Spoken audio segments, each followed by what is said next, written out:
My name is Gary Ellis. I am the chairman of the Community Preservation Committee. This committee reviews applications for Community Preservation Act funds and recommends projects for approval by residents at town meetings. These funds come from a special tax surcharge approved by Yarmouth voters in 2004.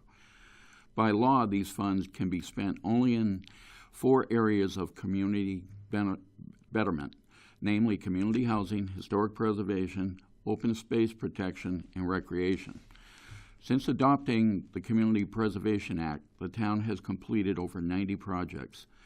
These projects have helped to strengthen our economy by expanding housing opportunities and jobs for the local workforce and by supporting the tourism industry through preservation of Yarmouth's historic and natural resources.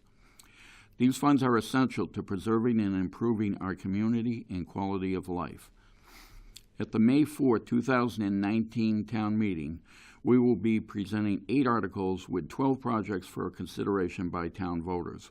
We would like to take this opportunity to thank you for your continued support of the Community Preservation Program and its efforts to improve our community for many generations to come. The first article I would like to discuss is Article 31, CPA Fiscal 2020 Estimated Revenues. This article is a required housekeeping article that appears at every annual town meeting.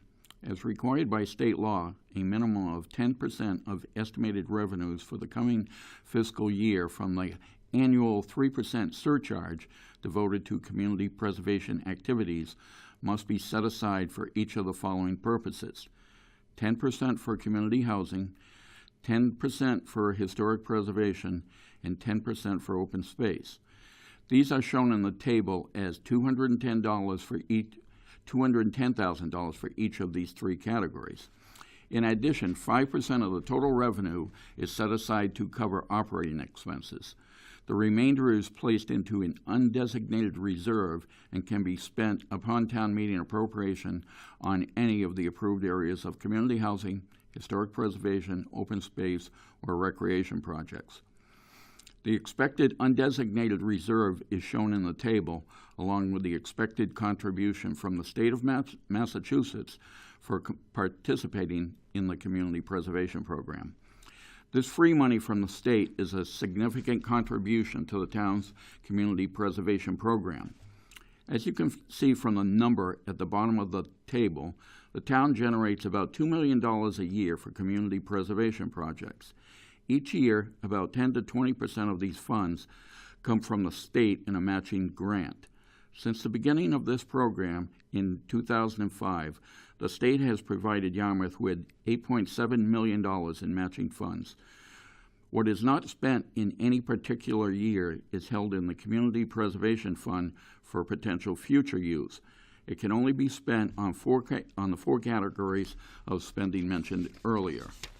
The impact on property owners is shown in this next slide. The 3% surcharge impacts property owners based on the assessed value of their property.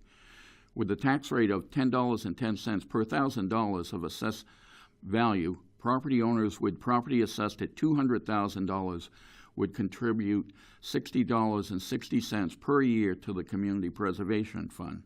At $300,000, which is about the average assessed value of property in Yarmouth, the annual contribution to the Community Preservation Fund would be $90.90. The state matching funds are added on top of these funds collected from property owners. This next slide shows the amounts of money that are available in fiscal 2020 within the Community Preservation Fund. Again, the money is held in specific spending categories, includes money to be appropriated at the May 2019 town meeting for fiscal 2020 as discussed in the previous slide, along with unspent funds from previous years that also are available. Remember that the undesignated reserve, the largest category, can be spent on any of the categories of allowed spending, including on recreation projects. You see from the bottom row of the slide that there are over $5.5 million available to the Community Preservation Fund, and that the Community Preservation Committee recommends spending a little more than $3.4 million this year.